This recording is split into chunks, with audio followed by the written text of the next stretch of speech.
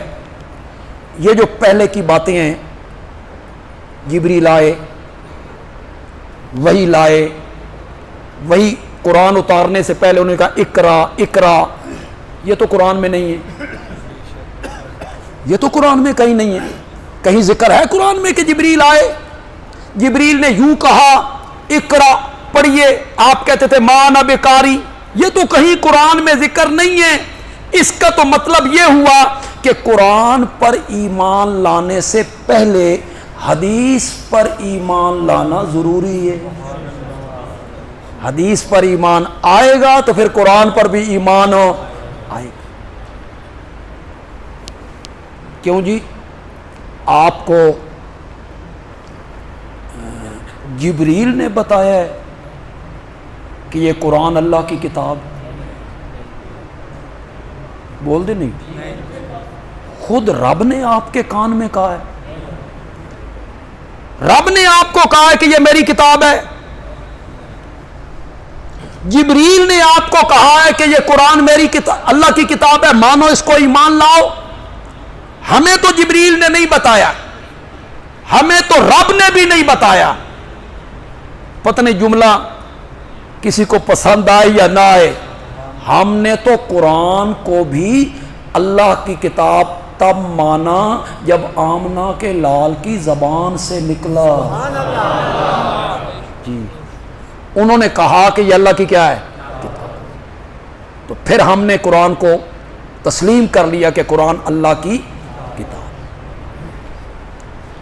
کئی جگہوں پہ قرآن نے کہا اطیعوا اللہ و اطیعوا الرسول، اللہ کی اطاعت کرو اور اللہ کے رسول کی اطاعت کرو. ما آتاکم الرسول فخذوہ وما نہاکم عنہ فانتہوا، جو اللہ کا رسول دے اس کو لے لو، اور جس سے اللہ کا رسول روک دے اس سے رک جاؤ. کوئی ایک آیت ہے قرآن پر، فَإِن تَنَازَعْتُمْ فِي شَيْءٍ فَرُدُّوهُ إِلَى اللَّهِ وَالرَّسُولِ، جب کسی معاملے میں تمہارا جھگڑا ہو جائے تو فیصلے کے لیے رجوع کرو الی اللہ، کس کی طرف؟ والرسول، اللہ کی طرف رجوع یعنی قرآن، رسول کی طرف رجوع یعنی آپ کا فرمان. تو میں کتنے دلائل اس پر دیتا چلا جاؤں، حجیت حدیث پر میں کتنے دلائل دیتا چلا. اللہ نے احکام دیے ہیں قرآن پاک میں، اقیموا الصلاۃ، نماز کو قائم کرو، وآتوا الزکاۃ، زکوٰۃ کی ادائیگی کرو، واتموا الحج والعمرہ، حج اور عمرے کو پورا کرو للہ، کس کی رضا کے؟ یہ اللہ نے حکم دی. لیکن اللہ نماز پڑھ کے تو نہیں دکھا سکتا، اللہ زکوٰۃ دے کے تو نہیں دکھا سکتا، اللہ حج کر کے تو نہیں دکھا سکتا. وہ نماز کیسے پڑھنی ہے، اس کا طریقہ کیا ہے، اس کی رکعتیں کتنی ہیں، صبح کی کتنی ہیں، ظہر کی کتنی ہیں، عصر کی کتنی ہیں، مغرب کی کتنی ہیں، عشاء کی کتنی ہیں، تکبیر تحریمہ کس طرح کہنی ہے، ثنا، فاتحہ، 7 سورت ملانی ہے، پھر رکوع سے اٹھتے ہوئے کیا کہنا ہے، پھر سجدہ، سجدے کی تسبیحات، پھر تشہد، پہلا تشہد، پھر دوسرا. یہ جو ساری تفصیلات ہیں نماز کی، یہ تو قرآن میں کسی جگہ پہ بھی نہیں ہے. قرآن تو اصول ذکر کرتا ہے، قرآن ضابطے ذکر کرتا ہے، قرآن قاعدہ ذکر کرتا ہے، اقیموا الصلاۃ، نماز کو قائم کرو. مولا کیسے قائم کرے؟ فرمایا یہ میرے محمد سے پوچھو صلی اللہ علیہ وسلم. میں تمہیں خود نہیں بتا سکتا کہ نماز بغیر سجدے کے ہوتی نہیں، اور میں نے کس کا سجدہ کرنا ہے؟ میں نے کس کے سامنے ہاتھ باندھ کے کھڑے ہونا ہے؟ قرآن نے کہا فن کے ہو ما طاب لکم من النساء مثنا و ثلاثا و رباع، نکاح کرو جو تمہیں عورتیں اچھی لگیں، دینداری کے لحاظ سے، حسن کے لحاظ سے جو عورتیں تمہیں اچھی لگیں ان سے نکاح کرو، 2 2 3 3 4 4، یہ اللہ نے حکم دے دی۔ کیسے کرنا ہے یہ اللہ کر کے نہیں دکھا سکتا، اللہ نے حکم دیا نکاح کرو، کیسے کرنا ہے، اس کا طریقہ کار کیا ہے، یہ کس نے بیان کرنا ہے؟ حضرت محمد الرسول اللہ صلی اللہ علیہ وسلم۔ چوتھے نمبر پہ جو آپ کی ڈیوٹی ذکر کی وہ ہے یزکیہم، قرآن کی آیتیں تلاوت کرے، کتاب کی تعلیم دے، حکمت کی باتیں بتائے، وَيُزَكِّيهِمْ، ان کا تزکیہ کرے۔ کیا کرے؟ تزکیہ۔ وہ لوگ جو آئے نا قرآن پڑھ پڑھ کے، حکمت سکھا سکھا کے، تعلیم دے دے کے ان کا تزکیہ کرے۔ تزکیۃ النفوس، تزکیۃ القلوب، ایک ہوتا ہے تزکیۃ الارض۔ کوئی ذمہ دار یہاں بیٹھا ہو وہ آپ کو بتائے گا تزکیۃ الارض کیا ہے۔ تزکیۃ الارض، زمین کا تزکیہ کیا ہے؟ بیج ڈالنے سے پہلے خاردار جھاڑیاں، کانٹے والی جھاڑیاں، بے فائدہ جھاڑیاں، انہیں کیا کرنا؟ صاف کر دیں۔ کانٹے والی جھاڑیاں، فضول جھاڑیاں، انہیں صاف کر دیا جائے، اس کو کہتے ہیں تزکیۃ الارض، زمین کا تزکیہ۔ میرے نبی نے کیا تزکیۃ النفوس، نفس کا تزکیہ، دلوں کا تزکیہ۔ ان میں جو گناہ تھا، فسق و فجور تھا، رب کی نافرمانیوں کی جو خاردار بوٹیاں تھیں، میرے نبی نے وہ ساری نکال کے باہر پھینک دی اور ان کے نفوس کو اور قلوب کو ایسا پاک کیا کہ رب کو اوپر سے کہنا پڑا وَكَرَّهَ إِلَيْكُمُ الْكُفْرَ وَالْفُسُوقَ وَالْعِصْيَانَ اولئک هم الراشدون۔ میں نے اپنے نبی کے یاروں سے کفر کو بھی دور کر دیا، فسق و فجور کو بھی دور کر دیا اور نافرمانیوں کو بھی دور۔ پھر رب نے اوپر سے اعلان کیا رضی اللہ عنہم ورضوا عنہ اعد لہم جنات تجری تحتها۔ کوئی نئے لوگ آئے ہیں تو میری اس نصیحت کو یاد رکھیں، صحابہ کے معاملے میں کوئی کتابیں پڑھ کر بدگمان نہیں ہونا، نہیں بدگمان کہ فلاں کتاب نے یوں لکھا ہے اور فلاں کتاب نے یوں لکھا ہے اور فلاں مورخ نے یوں لکھا ہے، یا فلاں صاحب یوں کہتے ہیں، یا فلاں محدث یوں کہتے ہیں، یا فلاں مفسر نے یوں کہا ہے، یا فلاں فقی۔ نہیں دیکھنا آپ نے، میری اس نصیحت کو یاد رکھیے گا، صحابہ کے معاملے میں صحابہ کو کتابوں میں، روایتوں میں نہیں دیکھنا ہے، صحابہ کو قرآن کے صفوں میں دیکھنا ہے۔ بس یہ پلے باندھ لیجئے، دنیا کا کوئی بندہ تمہیں گمراہ نہیں کر سکے، صحابہ کے معاملے میں گمراہ نہیں کر سکے۔ کوئی بندہ یہ کہے نا کہ حضرت معاویہ ممبر پہ بیٹھ کے حضرت علی کو گالیاں دیتے تھے، نہیں ماننی بات اس کی، نہیں ماننی اس کی بات۔ اس لیے نہیں ماننی کہ مومن کو گالی دینا فسق ہے، مومن کو گالی دینا فسق ہے، اور قرآن کہتا ہے وَكَرَّهَ إِلَيْكُمُ الْكُفْرَ وَالْفُسُوقَ وَالْعِصْيَانَ۔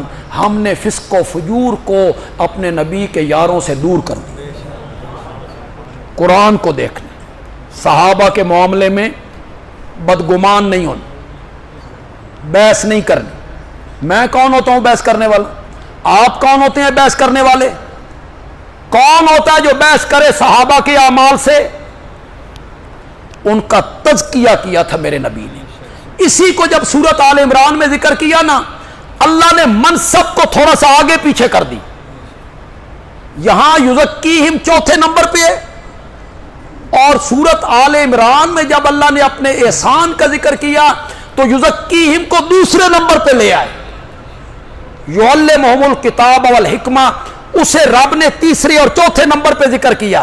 کتاب کی تعلیم دینا، حکمت کی تعلیم دینا اسے پیچھے کر دیا. یزکیہم کو دوسرے درجے پہ ذکر کیا.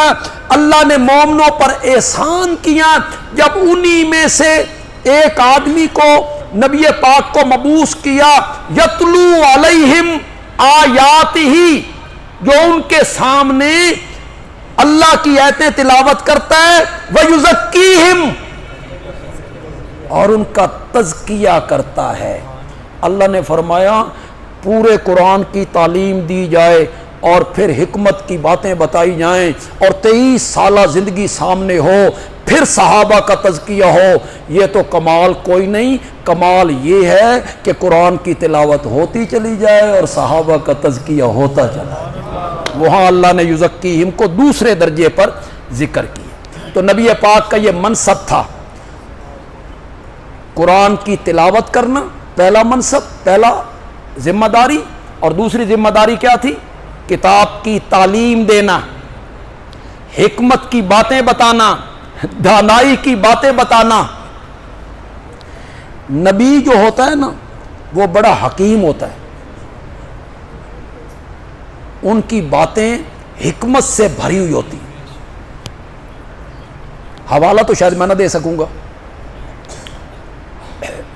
ایک شخص آیا، اس نے کہا یا رسول اللہ میں بڑا تنگ ہوں، میرے پڑوسی نے بڑا تنگ کر دیا، میرا ناک میں دم کر دیا اس نے، کوئی علاج بتائیں. آپ نے فرمایا علاج تو بتاتا ہوں، کرو گے؟ اس نے کہا میرے ناک میں اس نے دم کر دیا، کیوں نہیں کروں گا؟ آپ نے فرمایا تو کرنا کوئی نہیں. اس نے کہا جی میں کروں گا. آپ نے فرمایا جا پھر گھر کا سارا سامان باہر گلی میں لے آ.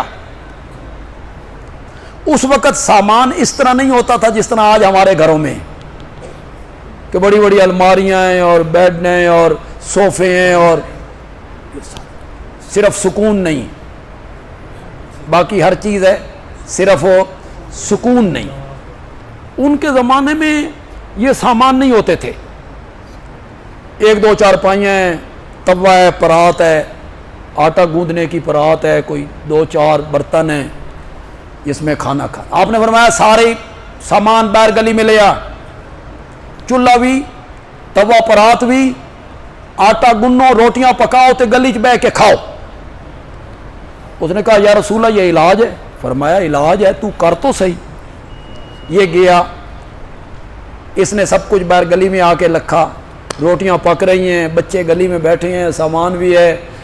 گلی جو تھی ایک بندہ گزرتا ہو کہتا ہے خیر ہوئے گلی چ بیٹھے ہو، آ کے یار اس پڑوسی نے بڑا تنگ کر لیا تھا، میں آقا کے پاس گیا تھا، انہوں نے یہ طریقہ بتایا. تو وہ بندہ اس پڑوسی کو جا کہتا ہے شرم کر، تیری وجہ تو وہ بیچارہ گلی تے بیٹھا. دوسرا بندہ آ گیا، تیسرا، چوتھا، پانچواں، چھواں، ستواں، ہر بندہ اس کو جا کے کہتا ہے شرم کر. اتنے میں وہ پڑوسی آ گیا، اس آقا خدا دا نام اندر ٹر جا. اس آقا میں نہیں جانا، اپنے ہاتھ نال میرا سامان بھی اندر رکھ، خود رکھ. یہ جب آیا نا مسجد میں تو نبی پاک کی نظر پڑی نا تو اس کی ہنسی نکل گئی. میرے نبی نے فرمایا لگدا نشانے تے تیر لگ گیا. تو نبی تو بڑا حکیم ہوتا ہے، کوئی کام ان کا حکمت سے خالی نہیں ہوتا. وہ قرآن کی تعلیم بھی دیتا ہے، اپنا اسوہ، اپنی زندگی لوگوں کے سامنے رکھتا ہے، تزکیہ کرتا ہے. میں نے جو حدیث آج پڑھی ہے یہ حجۃ الوداع پر میرے آقا کا فرمان صلی اللہ علیہ وسلم. حجۃ الوداع، اپنے انتقال سے صرف 88 دن پہلے، کتنے دن؟ 3 مہینے کر لیں، اپنے انتقال سے 3 مہینے پہلے آپ نے حجۃ الوداع کا خطبہ دیا. بڑا تاریخی خطبہ ہے، بڑا معرکۃ الآراء خطبہ ہے. چلو وہ بھی حدیث ہے، درس حدیث ہے تو اس کو بھی ذکر کریں. آپ نے فرمایا لا فخر لعجمی علی العربی ولا لعربی علی العجمی، کسی عربی کو عجمی پر کوئی فضیلت نہیں اور کسی عجمی کو عربی پر کوئی فضیلت نہیں، کسی گورے کو کالے پر اور کسی کالے کو گورے پر کوئی فضیلت نہیں. فضیلت کا معیار قومیت نہیں، فضیلت کا معیار حسن نہیں، فضیلت کا معیار دولت نہیں، فضیلت کا معیار حسب و نسب نہیں، فضیلت کا معیار تقوی ہے. الا بالتقوی. ہمارے ہاں فضیلت کا کیا معیار ہے؟ زور سے بولو. یہ جاہل لوگوں کو آپ کیا کہیں گے؟ جاہل لوگ تو پھر جاہل ہوتے ہیں، اچھے بھلے پڑھے لکھے وہ لوگوں کی ذات پہ تنقید کرتے پھرتے ہوتے، اچھے بھلے عالم منبر و محراب پر بیٹھنے والے مخالف فریق کے عالم کو کہیں گے تو فلانی قومیت نال تعلق ہے. انا للہ. کیوں بھائی؟ وہ جو قومیں آپ نے بنائی ہیں، کوئی کسائی ہے، کوئی نائی ہے، کوئی، تو یہ فضیلت کا معیار ہے؟ اگر اس کے پاس علم ہے، اس کے پاس تقوی ہے، وہ بہتر ہے. آپ جانتے ہیں مفتی اعظم ہند مولانا مفتی کفایت اللہ رحمت اللہ، آپ بالکل خاموش ہو گئے ان کا نام سن کے. کہو. میرے والد صاحب کے حدیث کے استاد تھے، حضرت نیلوی رحمت اللہ علیہ کے بھی حدیث کے استاد تھے، حضرت سید عنایت اللہ شاہ بخاری رحمت اللہ علیہ کے بھی استاد تھے. دلی میں ہوتے تھے، دلی میں جامعہ امینیہ دلی. حضرت مولانا مفتی کفایت اللہ. علم. مصر کے علماء ایک مسئلے میں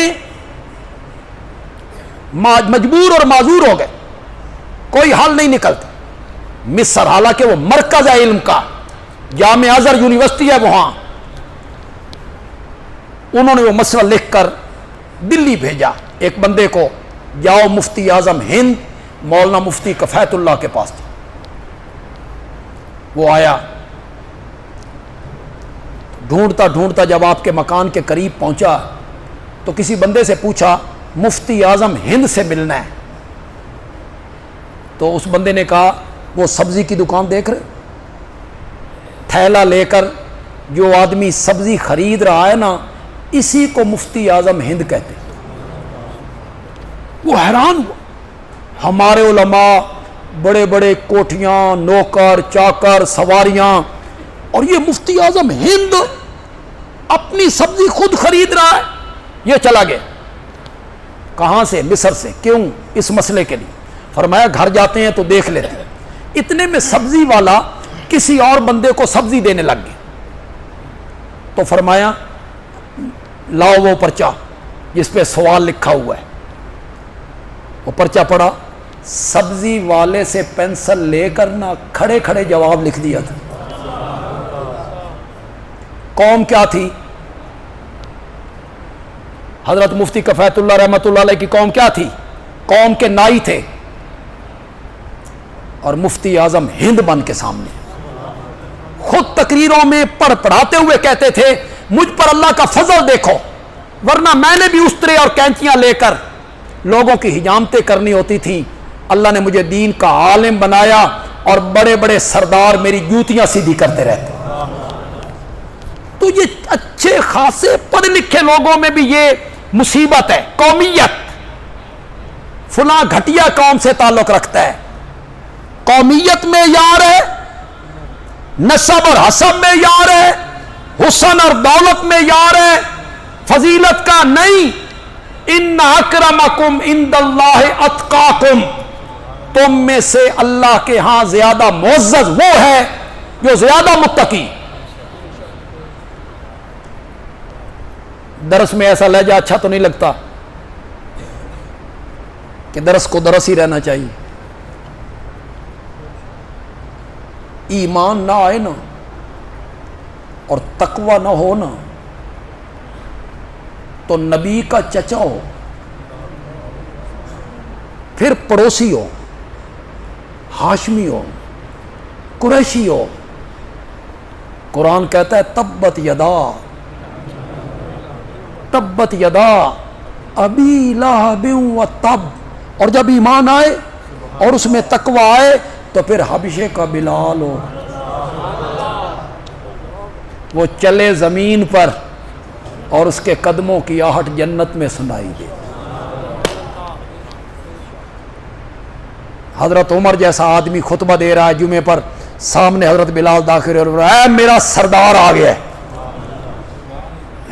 آدھی دنیا کا فرما روا حضرت بلال کو کہتا ہے میرا سردار آ گیا ہے. یہ قومیت، یہ صوبائیت، یہ ساری چیزیں ختم ہونی چاہیے. ہم سب مسلمان ہیں، پھر ہم پاکستانی. ہم سب مسلمان ہیں، پھر ہم کیا ہیں؟ پاکستانی. پاکستان ہمارا وطن ہے اور وطن سے محبت کرنا ایمان کا حصہ ہے. تو معیار فضیلت کا کیا ہے؟ تقوی. میرے آقا نے اس خطبے میں یہی کہا تھا، کسی اجمی کو عربی پر کوئی فضیلت نہیں، فضیلت کا معیار تقوی ہے. اللہ اکبر، اللہ اکبر. کیوں بھائی؟ میرے آقا کو نبوت کے ملنے کے بعد انتقال تک کتنے سال ملے تھے؟ 23 سال. کتنے؟ 23 سال کتنا عرصہ ہوتا ہے؟ 2001 میں چلے جائیں، 23 سال پیچھے چلے جائیں، کل کی بات لگتی. 2001، 23 سال کوئی عرصہ نہیں. ملک پاکستان 47 میں آزاد ہوا، آج اس کو آزاد ہوئے کتنے سال ہو گئے؟ 77 سال. حالیں بالغ نہیں ہویا. ابھی ہمارے سیاسی زعماء اسے چلانے کی کوشش کر رہے ہیں، بیچارہ چل نہیں سکتا. 77 سالوں میں. اور میرے نبی کو کتنی مدت ملی؟ بولو. تمہیں تھوڑی سی اپنے نبی کی عظمت بتاؤں، مدت کتنی ملی؟ 23. قوم کون سی ملی؟ اجد، لڑکیوں کو زندہ قبروں میں گاڑنے والے، بت پوجنے والے، شراب ان کی گھٹی میں، سود کو تجارت سمجھ کے کھاتے ہیں. زنا عام ہے، فیشن ہے، عورتوں کے حقوق غصب کرتے ہیں، لٹیرے ہیں، قافلے لوٹتے رہتے ہیں. اس قوم میں میرے نبی مبعوث ہوئے. 13 سال مکے میں مار کھاتے گزر گئی. وطن چھوڑنا پڑا، مدینے چلے گئے. 10 سال مدینے میں جنگیں کرتے گزر گئے. ایک جنگ، دوسری جنگ، تیسری جنگ، وہ مارکا. اب جو آپ میں معیشت کے ماہر لوگ بیٹھے ہیں، تعلیم یافتہ لوگ بیٹھے ہیں، مجھے بتاؤ کیا ایک جنگ ملک کی معیشت کی کمر نہیں توڑ دیتی؟ کیا بچتا ہے ملک کے پاس؟ ایک جنگ. کتنے گھرانے متاثر ہوتے ہیں، کتنے خاندان متاثر ہوتے ہیں، کتنے بچے یتیم ہوتے ہیں، کتنی بہنیں بے آسرا ہوتی ہیں، کتنے بھائیوں کے بازو کٹتے ہیں، کتنے سہاگ گزرتے ہیں، کتنی ماؤں کے لال جدا ہوتے ہیں ایک جنگ سے.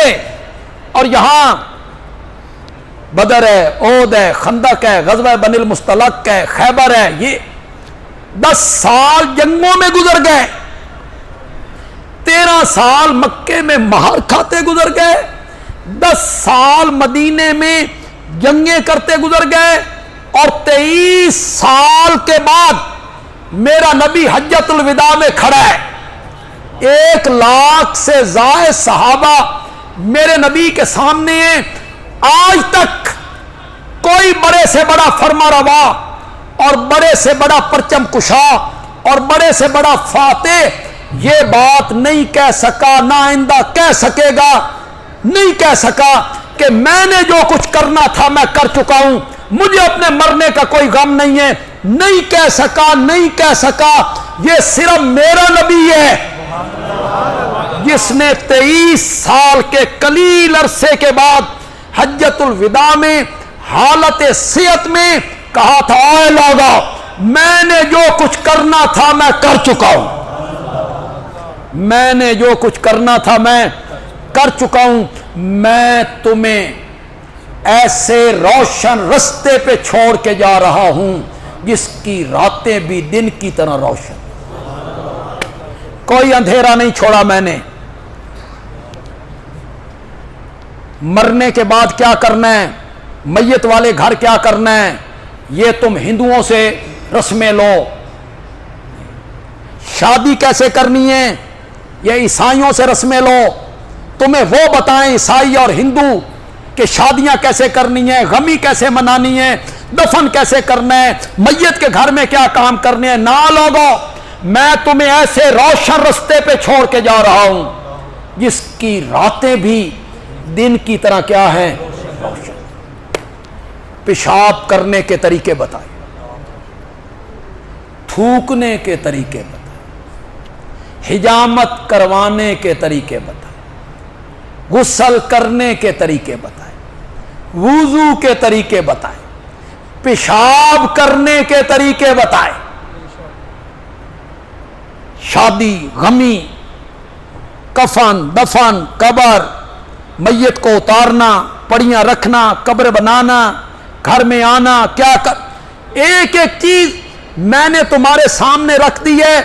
میرے نبی نے یہ کہا اور اوپر سے اللہ نے کہا الیوم اکملت لکم دینکم، آج ہم نے بھی تمہارے لیے تمہارے دین کو کیا کر دیا ہے، مکمل کر دیا ہے۔ اس موقع پہ میرے نبی نے کہا ترکت فیکم امرین، میں تم میں 2 چیزیں چھوڑ کے جا رہا ہوں۔ ترکت فیکم ثقلین، دوسری روایت میں آیا میں تم میں 2 بھاری چیزیں چھوڑ کے جا رہا ہوں، لن تزلوا ان تمسکتم بہما، اگر تم ان دونوں چیزوں کو مضبوطی سے پکڑے رکھو گے تو کبھی گمراہ نہیں ہوو گے، کبھی گمراہ نہیں ہوو گے۔ اگر ان 2 چیزوں کو مضبوطی سے پکڑو گے، کتاب اللہ، ان میں پہلی چیز اللہ کی کتاب ہے، وَسُنَّتَ نَبِيِّهِ، اور دوسری چیز اللہ کے نبی کی 2 چیزیں میں تم میں چھوڑ کے جا رہا ہوں، ایک قرآن چھوڑ کے جا رہا ہوں، ایک اپنی سنت چھوڑ کے جا رہا ہوں۔ لَقَدْ كَانَ لَكُمْ فِي رَسُولِ اللَّهِ أُسْوَةٌ حَسَنَةٌ۔ انشاءاللہ اگلے مہینے کا درس ہوگا، اسی سے بات کو شروع کریں۔ اس وقت ذرا ربیع الاول بھی سر پہ ہوگا، تے گھوڑے والے تو بعد ریڑے والے وہ بھی گلیوں میں ہوں گے، تو ہم بیان کریں گے کہ میرے نبی کا دین کامل دین، نیکی کے سارے طریقے میرے نبی بتا کے گئے، محبت کے سارے زاویے میرے نبی سکھا کے گئے۔ اس پر ہم انشاءاللہ سنت پر اور اس کے مقابلے میں جو بدعت ہے، سنت کے مقابلے میں بدعت ہے، اس پر انشاءاللہ ہم تفصیلی گفتگو کریں گے انشاءاللہ اگلے درس میں۔ ہمارے ایک تو شیخ عرفان اقبال صاحب 29 بلاک میں، ان کا پرسوں انتقال ہوا اور اچانک انتقال، ہمارے بڑے ساتھی تھے، جماعتی ساتھی تھے، نمازی تھے ہمارے. اور ایک شیخ محمد آصف صاحب ہیں، وہ بھی 29 بلاک، ان کا بھی اچانک انتقال، موٹر سائیکل سے گرے اور فوت ہو. تو ان دونوں کے لیے دعا کریں گے، اللہ ان کی مغفرت فرمائے، اللہ ان کے درجات بلند فرمائے، کوتاہیوں سے اللہ درگزر کرے. جو لوگ کہتے ہیں کہ ہم صرف اہل حدیث ہیں، وہ لوگ قرآن پاک کا انکار کر رہے ہیں. کیا یہ لوگ کون ہیں؟ نہیں، جو اہل حدیث مکتب فکر سے تعلق رکھنے والے لوگ ہیں وہ حدیث کا انکار نہیں کرتے. وہ یہ نہیں کہتے کہ ہم حدیث کو نہیں مانتے ہیں. یہ ایک الگ گروہ ہے، جدید ذہنیت رکھنے والے لوگ ہیں جنہوں نے یہ فتنہ بپا کی ہے. چودھری مشتاق صاحب کے لیے دعائے صحت کر دیں. ان کے لیے، وہ بیمار ہیں تو ان کے لیے صحت کی دعا کریں گے. جی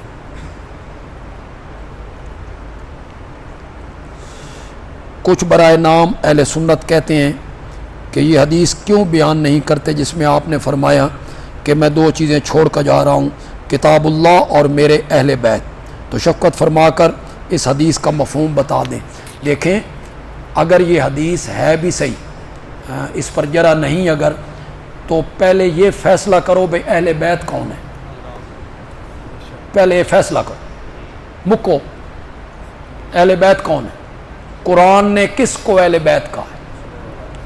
جس آیت میں اہل بیت کا ذکر ہے، کیا وہاں سے ازواج مراد نہیں؟ یا اہل بیت صرف 4 آدمیوں کا نام ہے؟ صرف 4 آدمیوں کا نام. اس میں حضرت عثمان کوئی نہیں، ان میں حضرت حسن کی اولاد کوئی نہیں، کوئی نہیں اہل بیت میں حضرت حسن کی اولاد. کیوں نہیں ہے؟ اس میں حضرت علی کی بیٹی زینب کوئی نہیں، اس میں حضرت فاطمہ کی بیٹی ام کلثوم کوئی نہیں. انہیں کیوں اہل بیت نہیں مانتے ہو؟ اس لیے نہیں مانتے ہو نا کہ ام کلثوم کا نکاح حضرت فاروق اعظم سے ہوا تھا. انہیں اہل بیت مانو تو پھر اہل بیت کا سلسلہ ادھر چل نکلے گا. تو اس سے مراد بیویاں ہیں. میرے نبی یہ کہنا چاہتے تھے کہ منافق لوگ میری ازواج کو، ان کے دامن کو داغدار کرتے رہتے ہیں، کھوج میں رہتے ہیں. کوئی بات ملے تو ہم ازواج نبی کے خلاف پروپیگنڈا کریں. اے مومنو، میرے بعد میری ازواج کا خیال کرنا، پہرا دینا تاکہ کوئی منافق ان کے دامن پہ کوئی چھینٹا نہ اڑا سکے. اگر یہ حدیث ہے بھی صحیح تو اس سے مراد یہ ہے، ایک اللہ کی کتاب، ایک اہل بیت، یعنی ازواج مطہرات. الحمدللہ رب العالمین.